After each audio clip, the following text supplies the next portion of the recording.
क्या सच में गया में पिंडदान करने से पितरों को मुक्ति मिल जाती है? गरुड़ पुराण के आधार कांड में गया की उत्पत्ति का रोचक उल्लेख है। इसके अनुसार जब ब्रह्मा जी सृष्टि की रचना कर रहे थे, उस समय असुर कुल में गया नाम के असुर की उत्पत्ति हुई। उसने किसी स्त्री की कोख से जन्म नहीं लिया था, इसलिए उसमें असुरों वाली कोई प्रवृत्ति नहीं थी। ऐसे में उसने सोचा कि यदि वह कोई बड़ा काम नहीं करेगा तो उसे अपने कुल में सम्मान नहीं मिलेगा। यह सोचकर वह भगवान विष्णु की कठोर तपस्या करने लगा। कुछ समय बाद गयासुर की कठोर तपस्या से प्रसन्न होकर भगवान विष्णु ने उसे साक्षात दर्शन दिए और उसे वरदान मांगने के लिए बोले।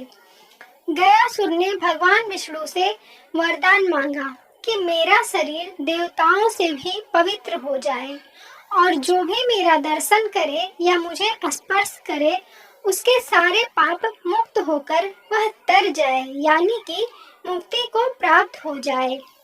इसके बाद हालात बदलते गए। लोग जमकर पाप करने लगे और बदले में गयासुर के दर्शन करके मोक्ष को प्राप्त होने लगे। अब इस वरदान के कारण यमलोक सूना रहने लगा। परेशान होकर यमराज ने जब ब्रह्मा विष्णु महेश को बताया कि गयासुर के इस वरदान के कारण पापी भी वैकुंठ जाने लगे हैं, इसलिए कोई उपाय कीजिए जिससे इस पर रोक लग सके। तब विष्णु जी धरती पर आए और गयासुर से बोले कि मुझे धरती पर यज्ञ करना है, कोई सबसे पवित्र स्थान बताओ।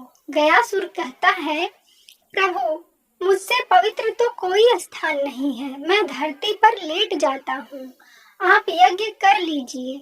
जब धरती पर गयासुर लेटा तो उसका शरीर 5 कोस में फैल गया।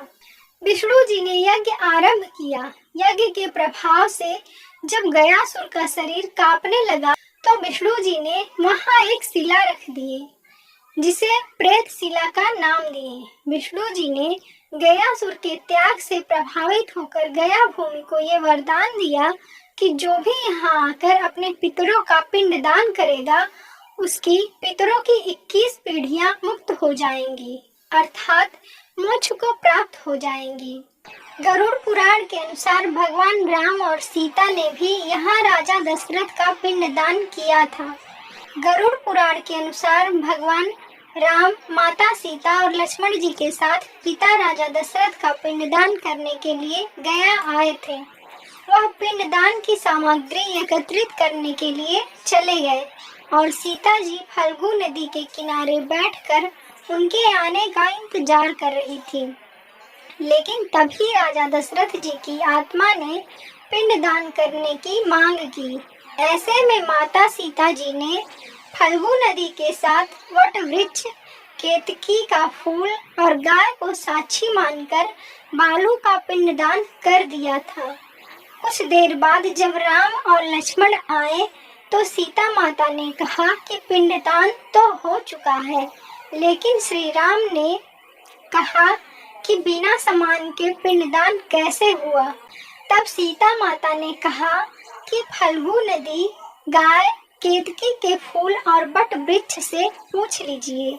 जब भगवान राम ने सबसे पूछा तो उनके क्रोध के भय से बरगद को छोड़कर सभी गवाही से मुकर गए। इसके बाद सीता माता ने बरगद को छोड़कर सभी को श्राप दे दिया।